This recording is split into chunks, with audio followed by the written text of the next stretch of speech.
ایسا ایک دفعہ یہ بھی آیا ہے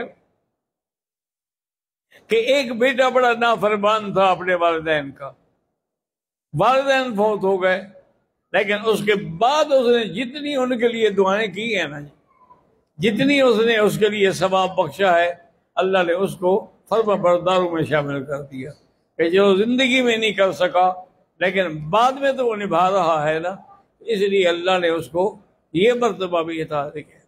اسی طرح ایک کتاب ہے قبسات، اس میں آتا ہے کہ حضرت علقمہ رضی اللہ تعالی عنہ کی موت کا وقت تھا، صحابہ وہی موجود تھے، وہ کلمہ پڑھانے کی کوشش کرتے لیکن حضرت کی زبان نہیں کھل رہی تھی، وہ جلدی سے دوڑے اور حضور کی خدمت میں آئے کہ یا رسول اللہ، حضرت علقمہ کے ساتھ یہ ہو رہا ہے جو صحابی ہے، اور صحابی کے لیے تو جہنم حرام ہے، لیکن اس کو تو زبان نہیں کھلتی کہ کلمہ پڑھ لے۔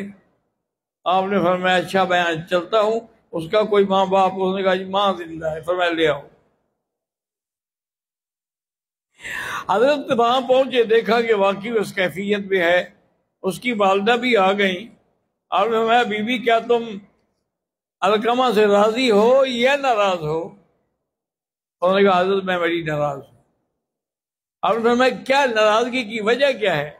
اور کہا حضور اپنی بیوی کو مجھ پہ ترجیح دیتا ہے، ان کے لیے رہنا کھانا پینا جو اعلیٰ انتظام کرتا ہے میرے لیے وہ نہیں کرتا ہے۔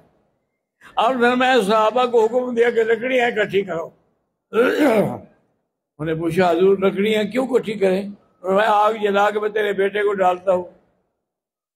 اب تو جناب اس کی چیخ نکل گئی۔ اس نے کہا اس کی وجہ کیا ہے؟ میں کہا تمہاری نافرمانی۔ اور کہا رسول اللہ میں نے اس کو معاف کیا، میں نے اس کو معاف کیا، وہ ساری غلطیاں معاف کی۔ تو اس کے بعد دیکھتے ہیں تو حضرت کا کلمہ پڑھ رہے ہیں، فوراً زبان بھی کھل گئی۔ حضور صلی اللہ علیہ وسلم کی اس طریقے سے تنبیہ سے وہ بھی جلدی راستے پہ آ گئی، ورنہ کہتے ہوئے چلو جی میں نہیں مانتی، یہ ذاتی معاملہ ہے، یہ کوئی دین کا معاملہ تو ہے ہی نہیں۔ لیکن حضور صلی اللہ چونکہ حکیم الاسلام بھی ہیں، حکیم الامت بھی ہیں، آپ نے ایسا طریقہ اختیار کیا کہ اس کی تو چیخیں نکل گئی، میرے سامنے میرا بیٹا جلایا جائے۔ تو بہرحال کوشش یہی کیا کریں کہ اللہ تبارک و تعالیٰ آپ کو بھی اور ہر مسلمان کو اپنے والدین کی فرما برداری کی توفیق عطا فرمائے۔ وما علینا الا البلاغ۔